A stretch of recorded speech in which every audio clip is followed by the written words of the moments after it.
Good morning, channel. This was last one from Government College of Technology. I am having my technique champion Chandrola Guti. இன்னைக்கு என்ன பார்க்க போறோம்னா வந்து metacentric ஹைட்ட பத்தி ஒரு கான்செப்ட் பார்க்க போறோம்.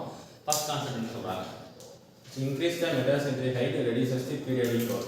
So metacentric height அதிகப்படுத்தினா period of load வந்து கம்மியாகும்ன்றாங்க. Okay.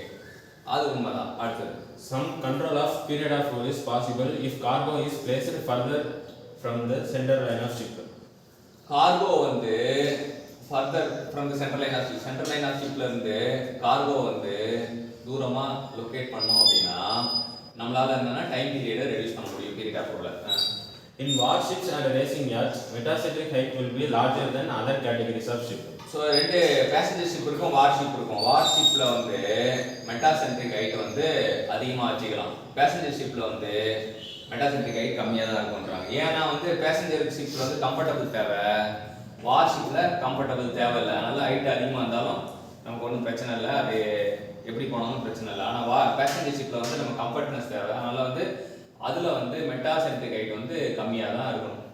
For ocean going vessels, metacentric height is order of 30 cm to 120 cm. So ocean going vessel ஓஷனுக்கு எதெல்லாம் போதும் அப்போ வந்து மெட்டாசென்ட்ரிக் ஹைட் வந்து 30 to 120 சென்டிமீட்டர் இது பண்ணுறாங்க. 4 கான்செப்ட்டுமே கரெக்டான கான்செப்ட் தான். ஸோ வந்து நம்ம மெட்டாசென்ட்ரிக் ஹைட் அதிகப்படுத்தினா பீரியட் ஆஃப் லோட் கம்மியாகும். ரெண்டாவது வந்து கார்கோ வந்து farther from the central line of the ship வச்சோன்னா இது கண்ட்ரோல் பண்ணலாம்.